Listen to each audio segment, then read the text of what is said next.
Baik, bismillahirrahmanirrahim. Kita mulai. Alhamdulillahirabbil alamin wassalatu wassalamu ala sayyidil mursalin nabiyina Muhammadin wa ala alihi wa ashabihi ajmain amma ba'd. Alhamdulillah pada kesempatan sore hari ini kita bisa memulai lagi di kegiatan di Markas Al-Asyraf dan kita pada kesempatan sore hari ini insyaallah taala akan masuk di kajian Kitabus Siyam yang kita ambil dari kitab Bulughul Maram min Adillatil Ahkam karya Al-Hafidz Ibnu Hajar Al-Asqalani. Dan teman-teman sekalian, kita masih berada di awal-awal bulan Ramadan dan insyaallah taala kita akan manfaatkan bulan suci ini dengan beberapa kegiatan, salah satunya adalah di fikih dan juga insyaallah taala kita ada kegiatan yang lain yaitu belajar bahasa Arab tapi pendekatannya melalui metode Al-Qur'an. Baik, kita mulai terlebih dahulu terkait dengan pembahasan kita pada sore hari ini, yaitu tentang asyam. Asyam itu jamak dari kata saum, yang berarti adalah berpuasa dalam bahasa kita, yaitu dengan makna istilah adalah al-imsaku anil mufattirat min tulu'i al-fajri ila ghurubi asy-syams. Yang namanya puasa itu adalah al-imsak, ketika seseorang itu menahan diri dari al-mufattirat, semua hal yang bisa menjadikan seseorang itu iftar atau berbuka atau membatalkan puasa, dan syaratnya adalah mulai dari terbitnya fajar sampai tenggelamnya matahari. Dan Al-Hafidz Ibnu Hajar Al-Asqalani menjadikan bab ini sebagai bab atau indikasi nama dengan nama Kitabu As-Siyam, atau dengan babu Kitabus Siyam, yaitu sebuah kitab bagian tersendiri dari Kitabul Maram karena ini adalah buku hadis. Tapi yang disusun berdasarkan bab-bab dalam fikih, dan Kitabus Siyam ini datang setelah Kitabu Az-Zakah. Dan kita akan masuk di hadis yang pertama dalam Kitabus Siyam, yaitu hadis pertama dari Abi Hurairah radhiyallahu anhu qala Rasulullah sallallahu alaihi wasallam la taqaddamu Ramadan bisawmi yawmin wala yawmain illa rajulun kana yasumu sawman falyasumhu, muttafaqun alaih. Wa an Ammar ibn Yasar radhiyallahu anhu man sama al-yawm alladhi yushakku fihi faqad asa Abul Qasim sallallahu alaihi wasallam. ذكره البخاري تعليقا ووصله الخمسة وصححه ابن خزيمة وابن حبان. Baik, dalam hadis yang pertama ini Ibnu Hajar Al-Asqalani memulai dengan hadis-hadis yang berkaitan dengan puasa Ramadan. Walaupun kata siam tersebut itu adalah kata yang umum, maka mencakup puasa dua macam, yaitu siam al-wajib wa siam an-nafil, yaitu puasa yang mana hukumnya itu adalah wajib, dan yang kedua adalah puasa yang hukumnya itu nafilah ataupun termasuk dalam kesunahan. Tapi Al-Hafidz Ibnu Hajar Al-Asqalani di sini memulai dengan hadis yang berkaitan langsung dengan puasa Ramadan. Karena Rasulullah bersabda, yaitu la taqaddamu Ramadan. Janganlah kalian mendahului Ramadan bisawmi yaumin wala yaumain, dengan berpuasa satu hari atau dua hari sebelumnya. Illa rajulun kana yasumu sawman falyasumhu, kecuali, ini adalah pengecualian, yaitu seseorang yang memang memiliki kebiasaan untuk berpuasa, maka silahkan untuk berpuasa. Hadis muttafaqun alaih.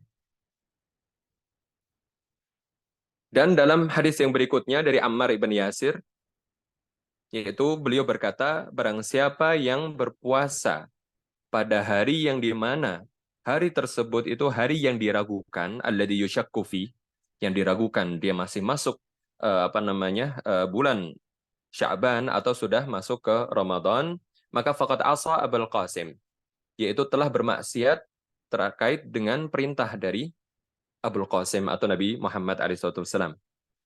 Hadis yang kedua ini menerangkan atau istilahnya mempertegas bahwasanya yang namanya puasa pada hari syak itu hukumnya adalah haram.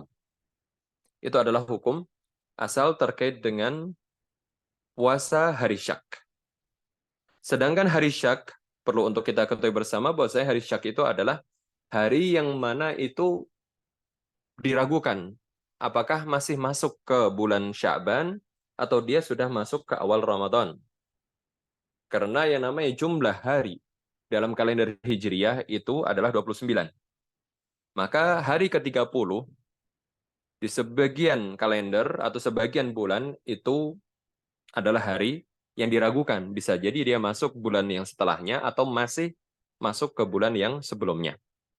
Maka hari Syak atau tanggal ke-30 di bulan Sya'ban ini adalah tanggal di mana seseorang itu tidak berpuasa atau tidak boleh melaksanakan puasa apapun. Itu hukum asalnya dan hukumnya adalah haram.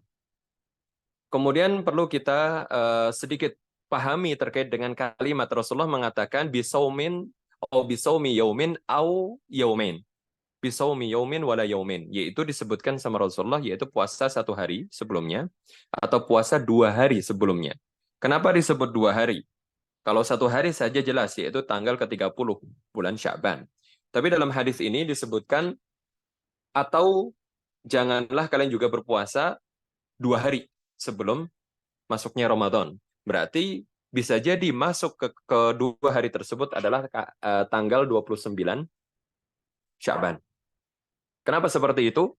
Maka Al-Mubarakfuri, Abdurrahman Al-Mubarakfuri, dalam kitabnya Tuhfatul Ahwadhi, dalam syarah Tirmidzi, Sunan Tirmidzi, beliau mengatakan, wa innama dzakara al-yawmain li'annahu qad yahsulu syak fi yawmain bihusulil ghaim aw ad-dhulmah fi syahrain aw thalatha. Falidha aqaba dzikra al-yawm bil yawmain. Yaitu beliau mengatakan Al-Imam Abdurrahman Al-Mubarakfuri beliau mengatakan dan sebab kenapa disebut 2 hari karena bisa jadi atau terkadang muncul keraguan tersebut itu di 2 hari sebelum bulan yang baru karena adanya di situ mendung ataupun kegelapan yang mana tidak memungkinkan seseorang itu memperhatikan hilal bulan.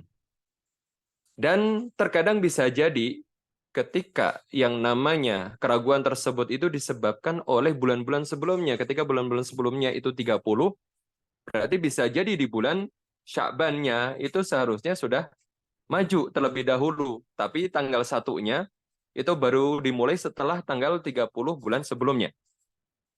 Maka dari itu apa? Terkadang ada keraguan di tanggal ke-29, walaupun tidak sedominan di tanggal 30 pada bulan Sya'ban. Maka dari itu, tetap ada urgensi untuk menyebutkan 2 hari, karena 2 hari sebelum Ramadan ini juga masih masuk ke ranah diragukannya tanggal tersebut atau hari tersebut, apakah sudah masuk ke bulan berikutnya atau masih di bulan yang sama. Ini adalah penjelasan dari Al-Imam Abdurrahman Al-Mubarakfuri. Dan hukum terkait dengan puasa pada hari Syak, yaitu kita tegaskan kembali bahwa hukumnya adalah haram. Maka bukan makruh, bukan mubah, tapi jelas di situ haram. Sebagaimana tadi di hadis yang kedua dari Ammar ibn Yasir, karena disebutkan faqat asa Abul Qasim, yaitu telah bermaksiat terhadap perintah dari Abul Qasim. Abul Qasim adalah julukan lakab dari Nabi kita Muhammad SAW. Kemudian juga al-aslu fin nahyi at-tahrim. Sebagaimana tadi Rasulullah mensabdakan yaitu la taqaddamu Ramadan. La itu lam nahiyah yani lam nahiyah, yaitu setiap pelanggaran, setiap larangan itu pasti menandakan bahwasanya hal tersebut itu hukum asalnya adalah dilarang dan haram. Al-aslu fin nahyi lit-tahrim, yaitu yang namanya larangan tersebut hukum asalnya digunakan untuk menandakan perkara tersebut hukumnya adalah haram. Sebagaimana yang kita telah sebutkan tadi juga bahwasanya hari Syak itu adalah hari yang bertepatan dengan tanggal 30 Sya'ban. Dan hari tersebut adalah hari yang belum bisa dipastikan apakah masih masuk ke bulan Sya'ban atau sudah di bulan Ramadan. Maka dari itu hikmahnya kenapa kok diharamkan pada hari itu untuk berpuasa, yaitu ketika seseorang meniatkan pada hari itu berpuasa dan menganggap hari itu masih masuk ke bulan Sya'ban, maka niat puasanya adalah puasa sunnah keumuman di bulan Sya'ban.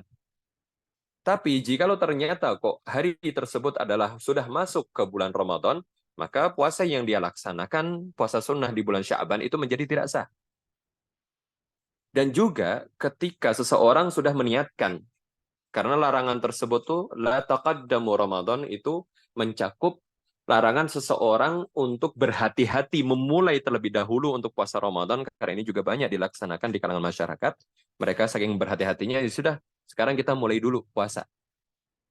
Sehingga ketika kok ternyata hari ini sudah masuk, jadi kita sudah mulai puasa di awal atau di tanggal 1 Ramadan. Nah, hal tersebut sejatinya dilarang. Karena tanggal tersebut masih tanggal Syak. Maka dari itu, tidak boleh seseorang berhati-hati sehingga dia memulai puasa terlebih dahulu. Jikalau dia meniatkan itu adalah puasa Ramadan, sedangkan hakikatnya ternyata kok masih tanggal 30 di bulan Sya'ban, maka puasanya tidak sah juga. Maka di situ ada sebuah kondisi yang ambigu, yang nggak jelas antara itu Sya'ban atau Ramadan. Dan hukum asal semua dalam syariat kita itu didasarkan atas perkara yang yakin. Itu hukum asalnya.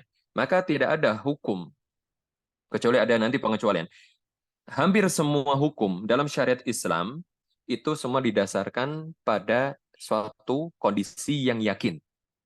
Ini adalah yakin bulan Ramadan, ini adalah yakin bukan bulan Ramadan. Maka hal tersebut itu yang harus menjadi pegangan bagi setiap kaum muslimin. Dan larangan kedua yang tercakup dalam hadis la taqaddamu Ramadan itu adalah ketika seseorang berusaha untuk mengundurkan bulan Ramadan. Kemudian dia sedikit mempermudah dirinya bahwasanya oh itu belum bulan Ramadan, maka dia meniatkan puasa untuk bulan Sya'bannya. Maka hal tersebut itu tidak dibenarkan. Kenapa? Karena bisa jadi tanggal tersebut atau hari tersebut sudah masuk bulan Ramadan. Itu yang sudah kita jelaskan di awal tadi. Maka dari itu menyebabkan puasa yang dia niatkan itu menjadi tidak sah. Baik, itu adalah hikmah kenapa hari Syak itu dilarang untuk seseorang berpuasa. Pengecualian. Kita masuk ke pengecualian karena Rasulullah mengatakan tadi di pengecualian yaitu illa rojulun yasumu sauman, ketika seseorang itu memang terbiasa melaksanakan puasa di hari-hari sebelumnya. Maka faliyasumhu, maka silahkan untuk melaksanakan puasa di hari itu. Yaitu ketika seorang terbiasa memang sebelumnya adalah melaksanakan puasa sunnah, seperti puasa Daud, sehari puasa, sehari tidak. Maka ketika dia berpuasa dan bertepatan di hari ke-30 bulan Sya'ban, itu tidak masalah. Kenapa? Karena dia niatnya jelas, yaitu niat di hari tersebut dia puasa Daud. Maka tidak ada kaitannya dengan puasa sunnah Sya'ban atau dengan puasa Ramadan. Puasa yang dia lakukan pada hari itu tetap sah. Atau seseorang yang terbiasa melaksanakan puasa Senin Kamis, yaitu ketika bertepatan hari Senin, seperti kemarin, yaitu pada hari Senin, dan itu diputuskan oleh pemerintah kita sebagai tanggal 30 Sya'ban, berarti belum mulai puasa Ramadan, maka seseorang yang ingin berpuasa pada hari itu silakan. Kenapa? Karena itu adalah hari Senin, tapi niatnya berarti untuk puasa hari Senin. Dan ketika niatnya jelas, karena bertepatan dengan hari Senin, maka puasanya tetap sah dan tidak termasuk ke pelarangan. Dan hampir semua di hukum syariat kita itu memiliki pengecualian. Ada beberapa kondisi yang itu menjadikan seseorang terkecuali dari hukum yang aslinya berlaku. Baik, kita lanjutkan kembali di hadis berikutnya. Yaitu hadis yang ketiga dalam kitab As-Siyam. Di sini dari Abdullah ibn Umar radhiyallahu anhu maqal, "Tara an-nasul hilal, fa akhbartu Rasulullah sallallahu alaihi wasallam anni ra'aitu, fa sama wa amara an-nasa bi siyamih." Rawahu Abu Dawud wa sahahu Ibnu Hibban wal Hakim. وعن ابن عباس رضي الله عنهما أن أعرابيا جاء إلى النبي صلى الله عليه وسلم فقال إني رأيت الهلال فقال أتشهد أن لا إله إلا الله قال نعم قال أتشهد أن محمدا رسول الله قال نعم قال فأذن في الناس يا بلال أن يصوموا غدا رواه الخمسة وصححه ابن خزيمة وابن حبان ورجه النسائي رسالة. Baik, terkait dengan dua hadis ini terlebih dahulu, nanti kita akan bahas di hadis yang ketiga, karena pembahasan di hadis ketiga itu lumayan panjang, dan itu sering menjadi bahan yang menyebabkan ramai di kalangan masyarakat, karena kemarin juga baru sedikit ramai terkait dengan perbedaan penentuan awal Ramadan. Baik, di dua hadis yang ini, dari Abdullah ibn Umar dan juga Abdullah ibn Abbas, yang pertama yaitu Abdullah ibn Umar bercerita, Tara an-nas. Pada waktu itu orang-orang itu berusaha untuk melihat hilal, mencari-cari hilal mereka. Kata tara'a itu adalah talabur ru'yah. Artinya adalah talabu ar-ru'yah. Ketika seseorang itu mencari-cari, itu dalam bahasa Arab tara'a. Kalau ra'a itu artinya adalah melihat. Berarti ada objek yang sudah dilihat, itu menggunakan kata ra'a yara. Sedangkan tara'a itu adalah suatu yang memang belum pasti dia akan terlihat atau tidak. Maka menggunakan kata tara'a. Tara'a ya tara'a. Yaitu orang-orang itu berusaha mencari-cari yang namanya hilal. Fa'akhbartuhu. Maka aku pun, Abdullah ibn Umar, mengabarkan kepada Rasulullah bahwasanya diriku ini telah melihatnya. Nah, dalam kata di sini menggunakan kata anni ra'aitu. Dari kata ra'a yara, bukan tara'a lagi, karena memang Abdullah ibn Umar memastikan dirinya itu telah melihat hilal. Kemudian Rasulullah berpuasa. Fasama wa amaran nasa bisyamihi, yaitu keesokan harinya Rasulullah berpuasa dan memerintahkan manusia untuk juga memulai puasa. Baik, di hadis pertama di sini yang melihat itu adalah Abdullah ibn Umar.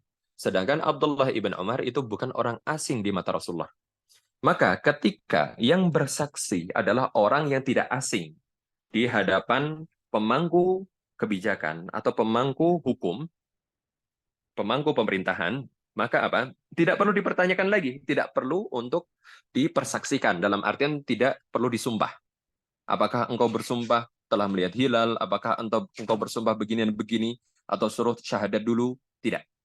Maka ini adalah cara yang benar, yaitu ketika seseorang itu sudah dikenal sebagai orang yang jujur, orang yang baik, maka tidak perlu lagi dipertanyakan. Ketika dia bersaksi, pasti yang dia persaksikan adalah suatu hal yang benar. Berbeda ketika kondisi itu berada di hadis yang kedua ini, yaitu dari hadis Abdullah ibn Abbas. Beliau bercerita, anna a'rabiyan, yaitu salah seorang badui. Dan tidak dikenal siapa orang tersebut. Orang badui tinggalnya jauh dari lingkungan Rasulullah SAW, karena tinggalnya di pelosok. Ja'ilan Nabi. Dia, badui tersebut, itu datang kepada Nabi, kemudian mengaku bahwasanya dia telah melihat hilal. Maka di sini Rasulullah menegaskan terlebih dahulu sebelum menerima persaksian badui tersebut, yaitu dengan bertanya, Atasyhadu an la ilaha illallah, apakah engkau bersaksi bahwasanya tidak ada sesembahan yang patut disembah kecuali Allah? Kemudian badui itu mengatakan iya, na'am. Kemudian Rasulullah melanjutkan, Atasyhadu anna Muhammadan Rasulullah, apakah engkau juga bersaksi bahwasanya yang namanya Muhammad itu adalah utusan dari Allah? Maka ini mengindikasikan dua syahadat, dua kalimat syahadat. Dan dua kalimat syahadat itu adalah persyaratan untuk menjadikan seseorang itu sebagai seorang muslim. Tidak benar atau tidak sah ketika seseorang hanya mengucapkan la ilaha illallah saja, kemudian dianggap sebagai telah sah menjadi seorang muslim. Tidak. Tapi wajib juga melanjutkan di syahadat yang kedua, yaitu wa asyhadu anna Muhammadar Rasulullah. Itu harus disebutkan sebagai bukti atau sebagai persaksian bahwasanya Nabi Muhammad itu adalah utusan Allah. Jadi orang tersebut beriman dengan syariat yang dibawa oleh Nabi Muhammad. Dan dengan dua pertanyaan ini, maka ketika badui tersebut mengatakan na'am atau iya, itu menjadikan bahwasanya orang Badui itu adalah seorang Muslim. Dan seorang Muslim hukum asalnya adalah orang yang dipercaya. Kecuali memang ada suatu hal yang memang dia terkenal sebagai pembohong atau pendusta. Maka dalam hukum syariat kita, itu hukum asalnya adalah praduga tak bersalah. Ketika seseorang itu datang kepada kita, kemudian dia mengakui apa yang memang dia akui dengan lisannya, maka hukum asal kita mempercayai sampai ada tuduhan-tuduhan yang lain. Kalau selama tidak ada tuduhan yang lain, berarti kita menghukumi orang tersebut apa adanya. Jikalau dia adalah seorang Muslim, maka dia adalah orang yang jujur. Maka disinilah sikap Rasulullah SAW. Kemudian apa? Beliau mengatakan, fa'adzin finnasi ya Bilal. Wahai Bilal, umumkanlah namanya adzin, adzana yu'adzinu. Itu adalah a'lana yu'linu i'lan. Mengumumkan, mensyiarkan. Wahai Bilal, umumkanlah kepada manusia, kepada penduduk di kota Madinah, an yasumu ghadan, agar mereka itu berpuasa besok hari. Maka ini mengindikasikan bahwasanya Rasulullah menerima persaksian orang Badui. Tapi perlakuan Rasulullah berbeda dengan perlakuan terhadap Abdullah ibn Umar. Abdullah ibn Umar tidak diminta sumpahnya, tidak minta persaksiannya. Sedangkan orang Badui ini diminta persaksiannya. Maka itu adalah cara yang benar dan tepat ketika suatu pemangku kebijakan ingin menentukan awal bulan dalam kalender Hijriah, terkhusus Ramadan. Maka ketika orang tersebut sudah dikenal, tidak perlu untuk disumpah kembali. Baik, ini terkait dengan persaksian, Afan. Ini terkait dengan apa namanya seseorang yang mengaku untuk melihat hilal, kemudian bagaimana hukum yang berkaitan dengan pengakuan tersebut, maka di sini kita saksikan bahwasanya wajibnya orang-orang yang menerima persaksian orang yang melihat hilal itu untuk berpuasa, untuk mulai berpuasa. Baik, kemudian di hadis yang ketiga, yaitu dari Abdullah ibn Umar juga radhiallahu anhuma. Tapi insya Allah nanti kita akan rincikan ada beberapa poin juga terkait dengan hukum berkaitan dengan hadis kedua dan yang hadis yang ketiga dan yang keempat ini. Sedangkan hadis yang kelima itu dari Abdullah ibn Umar yang mengabarkan kepada kita tata cara penentuan awal Ramadan. Beliau berkata, Sami'tu Rasulullah SAW yaqul. Aku mendengar Rasulullah SAW itu bersabda, Idza ra'aitumuhu fasumu, wa idza ra'aitumuhu fa'aftiru, fa in ghumma 'alaikum faqduru lah. Muttafaqun alaih. Wa li Muslim, fa in ughmiya 'alaikum faqduru 30. Wa lil Bukhari, fa akmilul 'iddata 30. Wa lahu fi hadits Abi Hurairah radhiyallahu anhu, fa akmilu 'iddata Sya'ban 30. Baik, di riwayat-riwayat yang ada yang dikumpulkan oleh Ibnu Hajar di sini, yang pertama adalah Rasulullah bersabda yang artinya jikalau kalian semua melihatnya. Jikalau kalian itu melihatnya dan melihat dhamir di sini kembali kepada hilal. Yaitu ketika kalian melihat hilal, maka fasumu, mulailah untuk berpuasa. Kemudian, jikalau kalian melihatnya lagi, maka fa'aftiru, yaitu mulai masuk ke bulan Syawal, yaitu sebagai Idul Fitri. Fa'in ghumma alaikum, jikalau ghumma itu dari kata ghamam itu adalah sesuatu yang menghalangi pandangan, atau yang kita terjemahkan sebagai awan, mendung. Fa'in ghumma alaikum, jikalau memang ada mendung, ada sesuatu yang menghalangi melihat daripada hilal itu, faqduru lahu, muttafaqun alaih. Kata faqduru lahu, memang ini fi'il amr, perintah. Wal amr yaqtadi al-wujub, yang namanya perintah itu menandakan suatu hal tersebut adalah wajib. Yaitu faqdurulah, mayoritas orang Indonesia menerjemahkan sebagai perkirakanlah. Artinya adalah memperkirakan. Ini mayoritas orang Indonesia dalam menerjemahkan faqduru lahu. Akan tetapi makna al-qadar, atau di sini berarti faqduru. Kata perintah tersebut dalam bahasa Arab memiliki makna, tadi yang pertama memperkirakan, itu adalah makna yang benar juga. Kemudian ada makna yang berikutnya, ada makna yang kedua, yaitu fadayyiku lahu. Kata qadar itu adalah amrun dayyik, sesuatu yang sempit. Maka faqduru itu persempitlah, itu juga makna kedua dari kata faqduru. Dan maksud dari persempitlah di sini adalah persempitlah hari di bulan Ramadan. Menjadikan bulan Ramadan itu hanya 29 hari, karena jumlah hari yang sempit di kalender Hijriah itu 29. Yang lebar itu adalah 30 hari.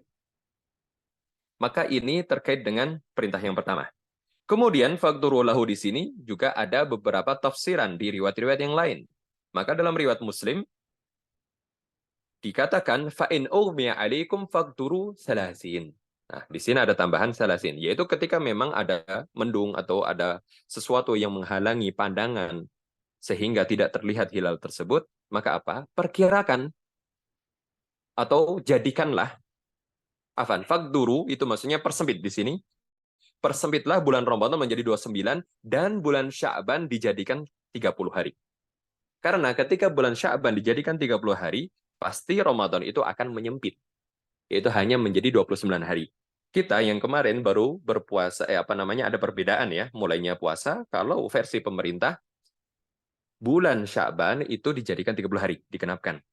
Maka mereka mulainya 1 hari lebih lambat daripada Muhammadiyah mulainya.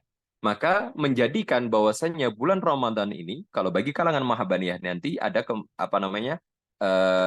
bulan ini akan menjadi bulan yang panjang, yaitu 30 hari. Kemudian bagi pemerintah akan menjadi bulan yang sempit, yaitu 29 hari. Baik, ini adalah makna dari riwayat Muslim. Kemudian dalam riwayat Al-Bukhari, fa'akmilul iddata salasin, yaitu dengan lafaz fa'akmilul iddah. Maka genapkanlah bilangan di bulan Sya'ban itu menjadi 30. Maka ini juga penjelas karena ketika seseorang menggenapkan bilangan 30 hari di bulan Sya'ban itu menjadikan bulan Ramadan hanya 29 hari, yaitu mempersempit. Kemudian dalam riwayat Bukhari juga, tapi dari hadis Abu Hurairah, dikatakan fa'akmilu iddata Sya'ban. Ini juga mempertegas lagi bahwasanya yang bilangan digenapkan di sini adalah bulan Sya'bannya dan bukan Ramadan. Karena bulan Sya'ban adalah bulan yang sudah berjalan, yaitu sebanyak 30 hari. Baik, ini terkait dengan makna dari hadis-hadis yang ada. Kita perlu rincikan di beberapa kasus, beberapa hal yang terjadi dan bahkan juga terjadi di kalangan masyarakat kita, di lingkungan kita, dan itu sering terulang setiap tahunnya. Baik, hal pertama adalah hukum melihat hilal. Apa hukum mencari-cari tahu untuk melihat hilal tersebut? Maka hukum melihat hilal itu adalah fardu kifayah untuk menentukan awal Ramadan. Kenapa? Karena puasa Ramadan itu hukumnya wajib, maka semua wasilah, semua perantara yang bisa mengarahkan, menyampaikan seseorang kepada perkara yang wajib, itu juga hukumnya wajib. Maka dari itu, hukum melihat hilal itu adalah fardu. Walaupun kategori fardu di sini adalah kifayah. Cukup bagi sebagian orang saja. Karena hadis tadi mempertegas bahwasanya Abdullah ibn Umar, beliau yang melihat. Rasulullah tidak melihat secara langsung dan Rasulullah menerima persaksian dari Abdullah ibn Umar dan juga persaksian dari seorang badui. Baik. Dan kapan dilaksanakan? Dilaksanakannya pada malam ke-30 bulan Sya'ban. Malam ke-30 ini perlu kita pahami bahwasanya malam 30 ini berarti setelah berakhirnya tanggal 29 di bulan Sya'ban. Karena kalender Hijriah itu dimulai perhitungan awal hari itu dimulai sejak tenggelamnya matahari. Berbeda dengan kalender Masehi. Kalau Masehi jam 00. Tapi kalau kalender Hijriah itu ketika matahari tenggelam, maka sudah masuk tanggal berikutnya. Berarti di sini yang namanya ru'yah hilal itu dilakukan ketika jumlah hari di bulan Sya'ban sudah 29 hari sudah berlalu. Dan malam harinya setelah tenggelamnya matahari berarti masuk ke tanggal 30 atau mungkin itu tanggal 1 Ramadan. Maka di situ adalah waktu yang tepat untuk melihat hilal. Itu terkait dengan hukum melihat hilal. Dan hal berikutnya adalah jumlah minimal orang yang bersaksi dan persaksiannya itu diterima untuk penentuan awal Ramadan. Baik. Untuk bulan Ramadan terkhusus, bulan Ramadan dan bukan di untuk bulan selain Ramadan itu tetap hukum asalnya adalah menentukan awal bulan itu dengan persaksian 2 orang minimal. Berbeda dengan penentuan bulan Ramadan. Kenapa? Karena bulan Ramadan adalah bulan ibadah, ibadah puasa, sedangkan mempermudah persyaratan untuk penentuan sarana kepada sebuah ibadah itu suatu yang memang dianjurkan di dalam syariat Islam. Maka dari itu, pengecualian di bulan Ramadan itu hanya cukup persaksian dari satu orang saja, hanya satu orang. Tidak perlu dua orang atau lebih, atau bahkan mungkin banyak orang tidak perlu. Tapi satu orang saja ketika memang sudah bersaksi, sudah itu berarti sudah cukup. Baik, itu adalah jumlah minimal orang yang bisa diterima dalam persaksian untuk menentukan awal bulan Ramadan. Selain Ramadan, kembali ke asal, yaitu dua orang, dua orang. Kemudian, jika yang mengaku melihat hilal adalah orang yang belum dikenal, itu yang tadi kita singgung, maka disyariatkan untuk bertanya terlebih dahulu terkait dengan orang tersebut, apakah ada indikasi dia berbohong atau tidak. Jikalau dia tidak ada indikasi, maka persaksiannya wajib diterima.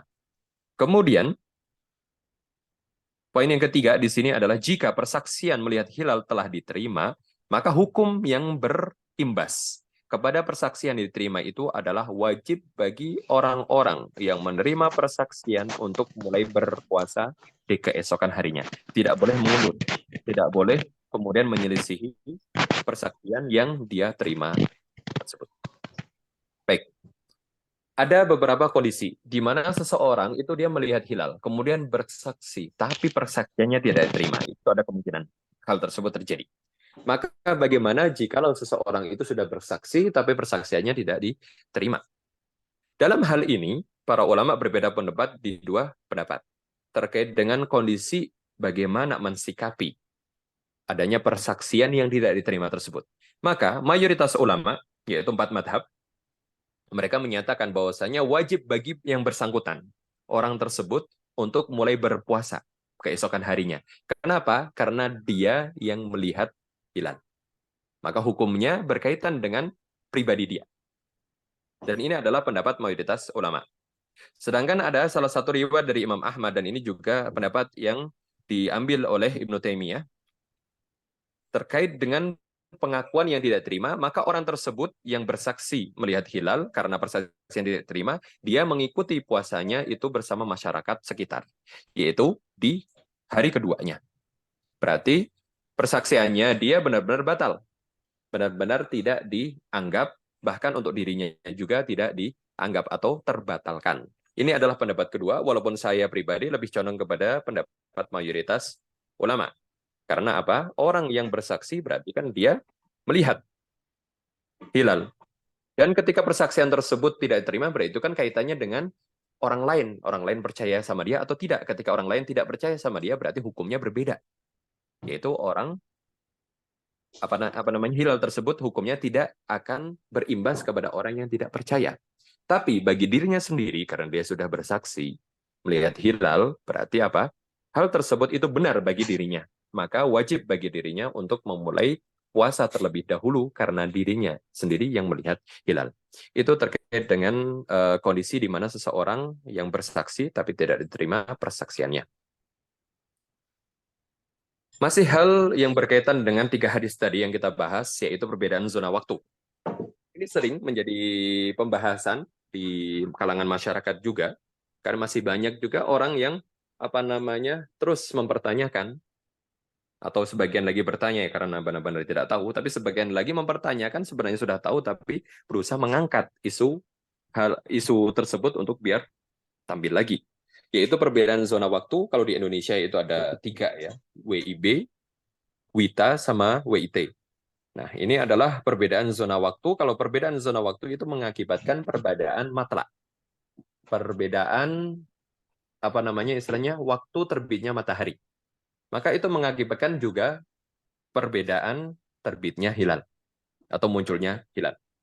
Baik, bagaimana kita mensikapi perbedaan zona waktu tersebut? Maka para ulama sudah membahas dari zaman dahulu kala. Maka hal ini sebenarnya bukan perkara yang perlu untuk diperdebatkan, hanya perlu untuk kita pahami saja. Untuk kita perluas lagi pengetahuan kita, sehingga ketika pengetahuan kita luas dari pendapat-pendapat ulama, kita nggak akan kaget kalau ada pembahasan lagi yang menyinggung terkait dengan perbedaan zona waktu antara Saudi dengan Indonesia atau dengan negara yang lain. Baik. Ada banyak pendapat, tapi dua yang paling kuat di sini, yaitu pendapat mayoritas ulama selain dari Syafi'iyah. Selain dari kalangan Syafi'iyah, mereka berpendapat bahwasanya wajib bagi seluruh kaum muslimin di seluruh dunia untuk mulai berpuasa jikalau sudah ada yang bersaksi. Entah itu dari negara manapun, di belahan dunia manapun. Maka ketika sudah ada yang bersaksi, maka persaksiannya diterima dan itu berlaku bagi seluruh dunia. Dan hal ini adalah pendapat mayoritas ulama dan juga berdasarkan dalil. Karena apa? Tidak ada satupun dalil yang menunjukkan terkait dengan perbedaan zona waktu. Tidak ada yang melarang terkait dengan perbedaan zona waktu itu tidak boleh mengikuti dengan masyarakat yang hidup di zona waktu yang berbeda. Dalam artian ini adalah hadis secara umumnya atau semua riwayat terkait dengan ru'yatul hilal secara umumnya ini adalah pendapat mayoritas ulama. Akan tetapi ada pendapat dari kalangan Syafi'iyah, ini lebih rinci lagi ya, pendapat terkait dengan perbedaan zona waktu dalam mensikapinya. Maka apa? Syafi'iyah menyatakan bahwasanya setiap daerah memiliki hak masing-masing untuk menentukan kapan mulainya Ramadan. Dan bisa jadi Ramadan itu berbeda di satu daerah ke daerah yang lain. Tapi hal ini juga berdasar. Dan saya pribadi lebih condong kepada pendapat yang kedua ini. Dan ini pendapat yang kedua ini juga yang dipraktekkan oleh pemerintah kita di Indonesia. Walaupun sebagian masyarakat Indonesia mengamalkan pendapat mayoritas ulama, yaitu pendapat yang pertama ini. Tapi saya pribadi lebih condong kepada pendapat yang kedua ini dari kalangan Syafi'iyah, yaitu berdasarkan hadis Abdullah ibn Abbas, yaitu ketika Ummul Fadl bintul Harith, beliau istrinya pamannya Nabi Al-Abbas, yaitu mengutus salah satu pembantunya bernama Quraib ke Syam untuk bertemu Muawiyah. Berarti itu di zaman ya khilafah bisa jadi di khilafahnya Umar ibn Khattab. Karena Muawiyah sudah menjadi gubernur daerah Syam itu sejak Umar ibn Khattab menjadi khalifah. Quraib diutus ke sana, yaitu Quraib itu berada di Syam pada awal Ramadan. Kemudian setelah itu Quraib pulang ke Madinah. Setelah sampai di kota Madinah, Quraib itu bertemu sahabat yang bernama Abdullah ibn Abbas yang meriwayatkan hadis ini. Yaitu bertanyalah Abdullah ibn Abbas, kapan kalian memulai Ramadan di Syam sana?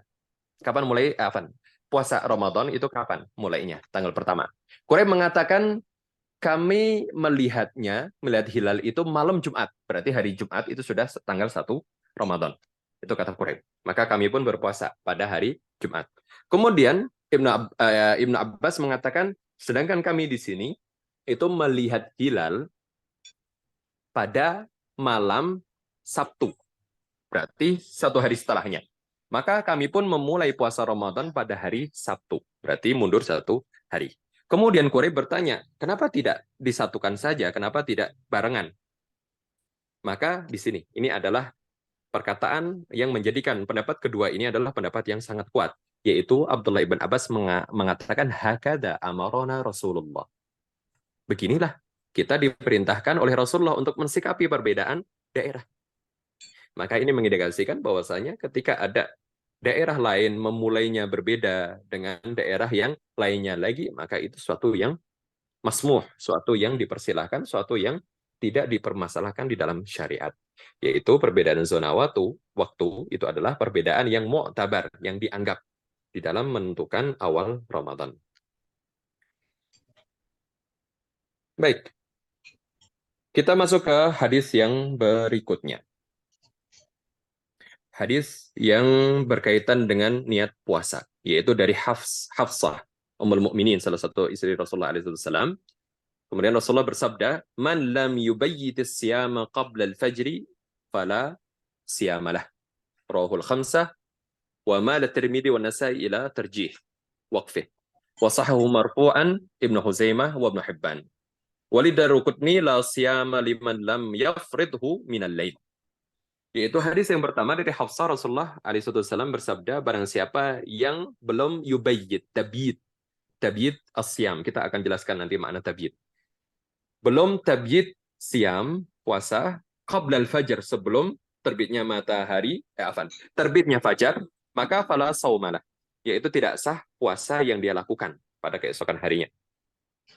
Hadis ini menurut Imamul A'immah Ibnu Huzaimah marfu, yaitu Rasulullah yang mengatakan, walaupun sebagian ulama seperti Tirmidzi, Nasa'i menyatakan ini adalah perkataan Hafsah, bukan perkataan Rasulullah. Tapi dalam riwayat Daruqutni ditegaskan itu adalah perkataan Rasulullah, la siyama liman lam yafridhu minal lail, yaitu tidak sah puasa seseorang yang tidak meniatkan di malam hari. Baik, kita akan perinci lagi terkait dengan tabyid niyah. Tabyid niyah kita perlu pahami bahwasanya tabyid itu dari tabyid itu adalah masdar. Kata asal dan fiil yang diambil dari itu adalah kata bayyata yubayyitu. Dan bayyata yubayyitu itu juga termasuk kata yang diambil dari kata bata yabitu. Atau isimnya kita sebut al-bait. Sedangkan kata al-bait itu adalah jelas di kalangan kita, yaitu artinya adalah rumah. Dan rumah itu digunakan untuk tinggal, untuk tidur malam hari. Maka kata bata yabitu itu artinya adalah suatu hal yang berjalan di malam hari. Sesuatu yang berlaku di malam hari. Dan malam hari ini adalah waktu dimulai dari ghurubu asyams, tenggelamnya matahari, hingga tulu' al-fajr. Yaitu batasannya adalah terbitnya fajar. Itu namanya malam hari. Terus kemudian kata bayyata yubayyitu, yaitu sesuatu hal yang dikuatkan dalam diri seseorang yang dilakukan di malam hari, yaitu antara dua waktu tadi, tenggelamnya matahari sampai terbitnya fajar. Dan itu dinamakan tabyid. Dan tabyidun niyah berarti seseorang itu memposisikan niat untuk berpuasa di keesokan harinya, tapi memposisikan niat tersebut, dia sadar betul-betul akan melaksanakan puasa besok hari, tapi kesadaran tersebut itu wajib dilakukan di malam hari. Nah, tapi terkait dengan pengewajiban di malam hari ini, kita perlu untuk perinci lagi terkait dengan pendapat dari kalangan ulama. Karena Ibnu Qudamah, salah satu ulama dari kalangan Hanabilah, Hambali, menyatakan bahwasanya ulama itu ijma, kesepakatan para ulama bahwasanya wajib hukumnya untuk tabyidun niyah di malam hari. Untuk menguatkan niat itu di malam hari sebelum terbitnya fajar. Tapi yang jelas atau istilahnya yang terjadi, ternyata ada sebagian ulama dari kalangan Hanafiyah yang berbeda pendapat, tidak menyatakan hal demikian. Yaitu apa? Mayoritas ulama dari kalangan Hanafiyah, mereka berpendapat bahwasanya meniatkan atau tabyidun niyah di malam hari itu hukumnya tidak wajib. Kenapa? Karena orang di hari-hari sebelumnya sudah mengetahui. Sebelum di hari-hari sebelumnya dia telah mengetahui bahwasanya ketika mereka di bulan Sya'ban, maka setelah itu adalah bulan Ramadan. Maka ketika bulan Ramadan nanti datang, pasti mereka akan melaksanakan puasa. Jadi tidak perlu di malam harinya untuk tabyidun niyah. Itu adalah pendapat dari kalangan Hanafiyah. Adapun mayoritas ulama selain daripada Hanafiyah menyatakan wajib hukumnya untuk meniatkan puasa Ramadan di malam hari, yaitu sampai batas maksimalnya sampai terbitnya fajar. Berarti benar-benar masuk waktu sholat subuh. Itu adalah batasan maksimal. Jikalau tabyidun niyah di puasa Ramadan, karena mayoritas ulama itu membedakan antara puasa sunnah dan puasa wajib. Kalau puasa wajib, mayoritas ulama mewajibkan tabyidun niyah itu di malam hari. Maka seseorang yang ketika bangun kesiangan, kemudian hari itu adalah hari pertama di bulan Ramadan, kemudian dia baru menyadari bahwasanya itu awal Ramadan dan dia mulai meniatkan puasa di waktu tersebut, maka hari tersebut puasanya tidak sah. Dalam artian tidak masuk hitungan, tapi tetap dia wajib melaksanakan sampai tenggelamnya matahari. Yaitu tidak boleh makan, tidak boleh minum. Tapi apa? Hari tersebut tidak masuk hitungan. Dia wajib mengqadha di hari yang akan datang. Itu terkait dengan akibat dari tabyidun niyah jikalau tidak dilaksanakan di malam hari sebelum fajar. Adapun kalangan Hanafiyah tidak menyatakan seperti itu, tapi boleh seseorang, pokoknya semua orang yang sadar bahwasanya Ramadan itu akan datang, maka silahkan bagi dia untuk tidak tabiut niyah, tidak perlu repot-repot pada malam hari tabiut niyah. Kemudian ada sedikit pengecualian dari ulama Hanafiyah, yaitu orang-orang yang sakit. Orang-orang yang sakit sampai masuk bulan Ramadan. Sehingga ketika sembuh dan dia ingin memulai puasa tapi di tengah-tengah Ramadan. Atau orang yang safar, orang bepergian. Kemudian dia ketinggalan di hari-hari awal, kemudian hendak berpuasa di hari-hari berikutnya. Maka diwajibkan oleh kalangan Hanafiyah terkait dengan tabyutun niyah itu juga wajib dilakukan bagi orang yang hendak mulai berpuasa di tengah-tengah bulan Ramadan. Itu kesamaan dari sebagian ulama terkait dengan tabyutun niyah. Baik. Hal berikutnya yang masih terkait dengan tabyutun niyah, maka kita akan berbicara terkait dengan melafatkan niat tersebut. Karena tabyutun niyah itu tidak termasuk melafatkan. Tabyutun niyah kita perlu pertegas lagi sebagaimana cantumkan dalam ensiklopedia fikih yang diterbitkan oleh pemerintah Kuwait yang namanya tabyid wa huwa syartun fi shaumi al-fardhi 'inda al-malikiyyah wa syafi'iyyah wal hanabilah wa tabyid iqa'un niyyah fil lail wa ma baina ghurubi syams ila tulu'il fajr wa yajuzu an tuqaddam min awwalil lail ولا تجوز قبل الليل وذلك لحديث ابن عمر وعن حفصة رضي الله عنها عن النبي صلى الله عليه وسلم أنه قال من لم يجمع الصيام قبل الفجر فلا صيام له انتهى. Yang namanya tabyid niyah itu adalah syarat sebagaimana pendapat mayoritas ulama kecuali Hanafiyah. Sedangkan yang namanya tabyid niyah itu adalah iqa'un niyah, ketika seseorang memantapkan niatnya di malam hari. Dan malam hari di sini adalah mabaina ghurubi syams, tenggelamnya matahari sampai terbitnya fajar, bukan terbitnya matahari tapi terbitnya fajar di sini. Dan boleh seseorang itu untuk meniatkan, memantapkan niatnya di awal waktu, di awal malam, yaitu ketika setelah tenggelamnya matahari, berarti pada waktu sholat maghrib. Boleh seseorang meniatkan besok aku ingin puasa, maka silahkan. Wala tajuzu qabla lail, yaitu tidak boleh dilaksanakan sebelum tenggelamnya matahari, yaitu di hari terakhir di bulan Sya'ban. Tidak boleh seseorang sudah tabyid niyah terlebih dahulu, tidak boleh. Dalilnya adalah hadis Abdullah ibn Umar. Terus kemudian terkait dengan hadis yang lafadznya adalah man lam yajma'is syam qabla al-fajri fala syama lahu. Ini mengindikasikan batasan. Karena ulama Hanafiyah mereka tidak membatasi terkait dengan batasan sampai fajar. Mereka justru membolehkan sampai waktu fajarnya itu hampir terbitnya matahari. Itu di madhab Hanafiyah. Kalau namanya tabyid niyah di Hanafiyah itu boleh sampai hampir terbitnya matahari. Sedangkan mayoritas ulama tidak boleh. Baik. Baik, hal tersebut berkaitan dengan tabiatun niyah, akan tetapi kalangan ulama terkait dengan Malikiyah, Syafi'iyah, Hanabilah itu mereka berbeda lagi terkait dengan tabiatun niyah, apakah dilaksanakan di setiap malamnya selama bulan Ramadan atau hanya sekali saja. Maka dalam pendapat atau dalam kasus ini saya pribadi lebih condong kepada pendapat Malikiyah. Ulama Malikiyah yang menyatakan bahwasanya seseorang itu cukup untuk tabiat niyah di awal Ramadan. Kemudian di malam-malam berikutnya tidak perlu melaksanakan kembali. Kenapa? Karena rangkaian puasa Ramadan 1 bulan itu adalah satu rangkaian ibadah. Maka ketika satu rangkaian ibadah, seseorang hanya butuh niat satu saja.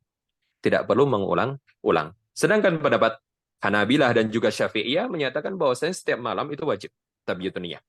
Di setiap malamnya sebelum fajar di hari berikutnya. Baik. Dan ini adalah pendapat yang saya kuatkan, yaitu pendapat Malikiyah terkait dengan kapan seseorang atau istilahnya cukup sekali seseorang itu tabyid niyah.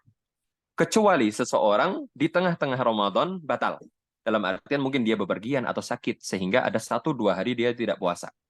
Kemudian setelah itu ingin memulai kembali, maka wajib bagi dia untuk tabyid niyah kembali, untuk memulai tabyid niyah di malam harinya sebelum besoknya dia mulai puasa.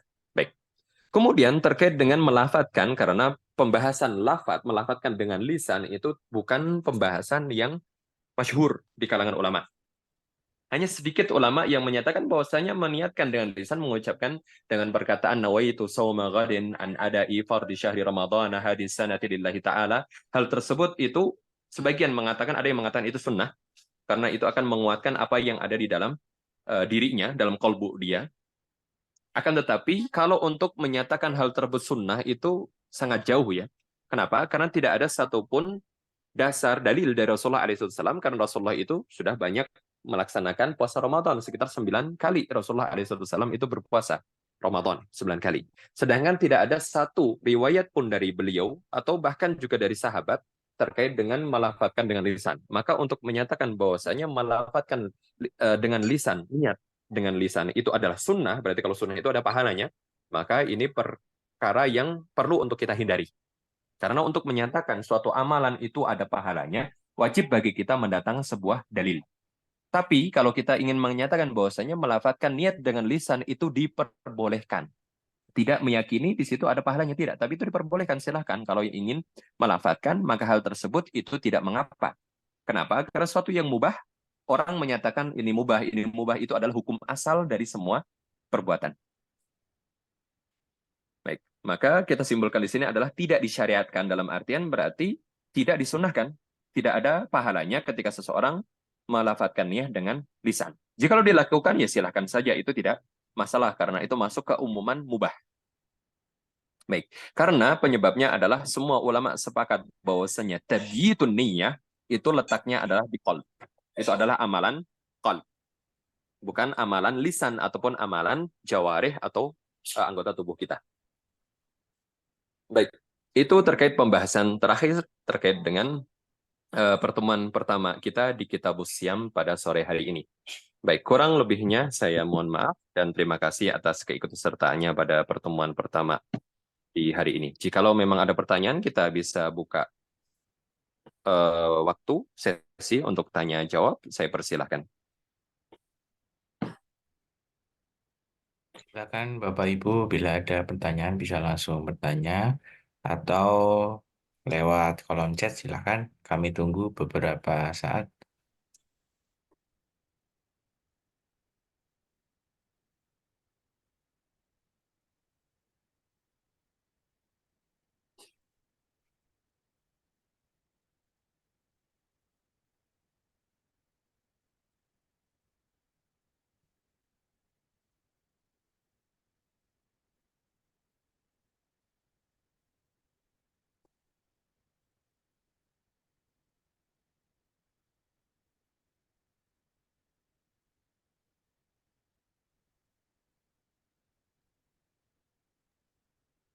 Baik, jika tidak ada, eh, mungkin bisa bertanya nanti via grup atau ada yang ingin bertanya?